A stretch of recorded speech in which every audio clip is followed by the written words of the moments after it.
చరిత్రలో ఈరోజు ఛానల్కి స్వాగతం.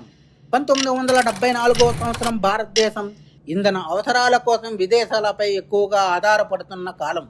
పెరుగుతున్న జనాభా, అభివృద్ధి చెందుతున్న పరిశ్రమలు, దేశానికి భారీగా చమురు అవసరం. అప్పుడు అరేబియా సముద్రంలో ఒక ఆశాకిరణం వెలిగింది. ముంబై తీరానికి దూరంగా ఉన్న సముద్ర ప్రాంతాన్ని బాంబే హైఫీల్డ్గా గుర్తించారు.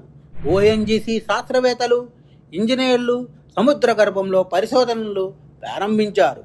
అనేక రోజుల కఠిన శ్రమ, సాంకేతిక పరిశోధనల తర్వాత చమురు నిల్వలు ఉన్నాయని ఫిబ్రవరి 19, 1974 సంవత్సరంలో గుర్తించడం జరిగింది.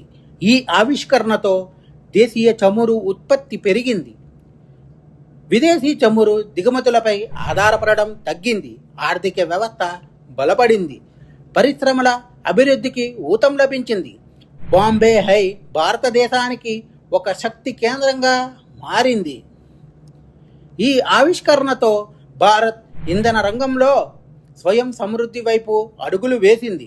సముద్ర గర్భంలో కనుక్కున్న ఆ చమురు దేశ అభివృద్ధికి బలమైన పునాది వేసింది. 1974 సంవత్సరంలో బాంబే హైలో జరిగిన చమురు ఆవిష్కరణ భారతదేశ చరిత్రలో ఒక ముఖ్యమైన మలుపు. స్వదేశీ వనరుల ఆవిష్కరణే దేశ ప్రగతికి మార్గం అనేదే చివరి మనకు సందేశం.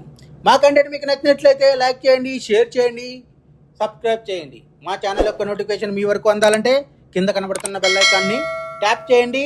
Thank you.